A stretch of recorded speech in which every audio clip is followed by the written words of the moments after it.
بسم الله الرحمن الرحيم. آبائي وأمهاتي، إخوتي وأخواتي، الشعب المصري العظيم، أتقدم لكم بأخلص التهاني بمناسبة عيد ثورة يناير المباركة، وإنها لمناسبة عظيمة وجميلة الوقع على قلب كل مصري.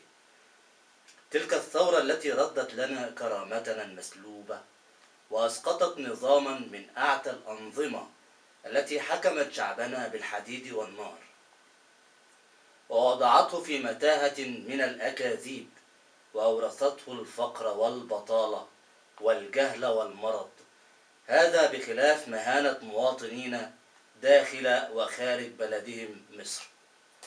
وقد عانينا حقبة طويلة من الفساد بكافة أشكاله، وشهدت أعيننا أبناءنا وهم في حالة من الضياع، لا حقوق لهم ولا أمل لهم في زواج أو فرصة عمل أو حتى كسب قوت يومهم بكرامة، إلى أن حانت اللحظة التي قام فيها الشعب المصري على قلب رجل واحد ليقول كلمته وينهي الظلم ويقف في وجه الفساد والطغيان، ويؤكد أنه هو السيد وهو الحاكم، وأن من كان يوليهم في أي من المناصب إنما هم يعملون لديه ويأتمرون بأمره، يسهرون على راحته وقضاء مصالحه، لا ليتسلطوا على رقاب العباد بالقهر والظلم.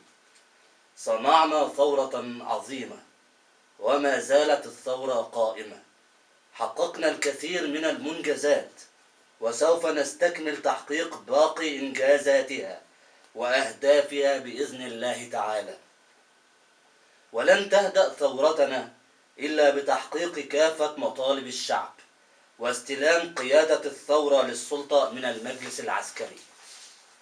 إخوتي وأخواتي، لم تنجح ثورتنا إلا بدماء الشهداء الذين ضحوا بأرواحهم من أجل عزة وكرامة الشعب المصري، وهم في جنة الخلد مع الصديقين والأنبياء. وأيضا تضحيات المصابين الذين شاءت الأقدار أن يواصلوا حياتهم، وقد تسببت إصاباتهم في إعاقات قد تمنعهم من ممارسة أعمالهم، ونحن لن نتخلى عنهم أبدا، وسوف نساندهم وندعمهم حتى يحيوا حياة طبيعية وكريمة.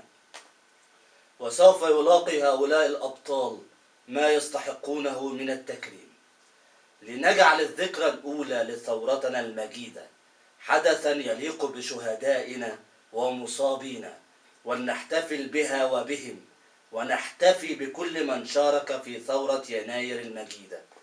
ثم بعد ذلك سوف نواصل الكفاح من أجل استكمال منجزات الثورة مرة أخرى.